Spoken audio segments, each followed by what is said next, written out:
Malakad production. Atakunipan, napiliri kwa tan, napiadangere, patau bautate. Malakad beatmaker.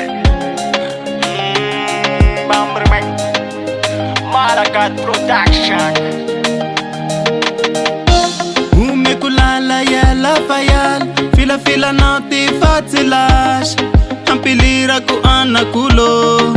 Kamitike fatenzan, me alama inte sulwa kufut. Gasi ufani uvaluk, mazava wazi utimila zir. Tishili gomu kahulani zi. Fulangu maringi la fatita, sakufa enza kififa malya. Kuziti maringi la fatita, alo misara kifati sava. Fulangu maringi la fatita, sakufa enza kififa malya. Kuziti maringi la fatita, alo misara kifati sava. Tena tiako, easy tiako. Tena tiako, para por wana winge.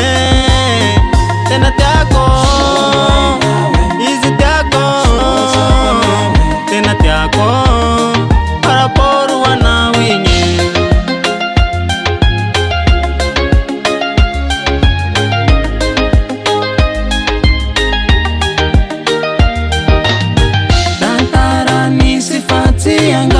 Problem na uihanandran, shua ulavu hahayamin.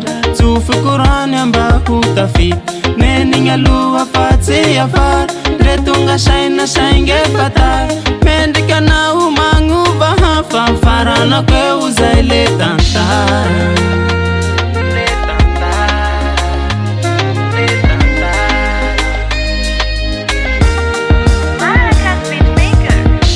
Pula minoza fa no no no no, sako fa nahita nitiako. Yala ko no fati andarako, fa ista kum para poro mino. Ipula minoza fa no no no no, sako nahita nitiako. Yala ko no fati andarako, fa ista para poro mino. Tena tiako, easy tiako. Tena tiako, para por wana winge. Tena tiako, easy tiako. Tena tiako, para por wana winge. Ya gale, oh my glad. Zafachane.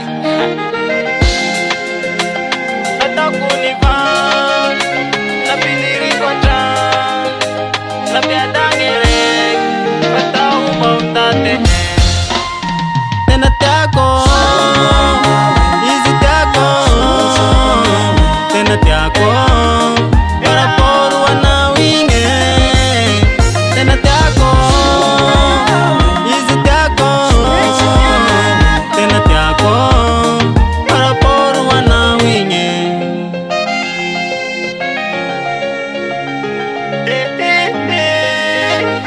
So gaga, the time no Malakad production.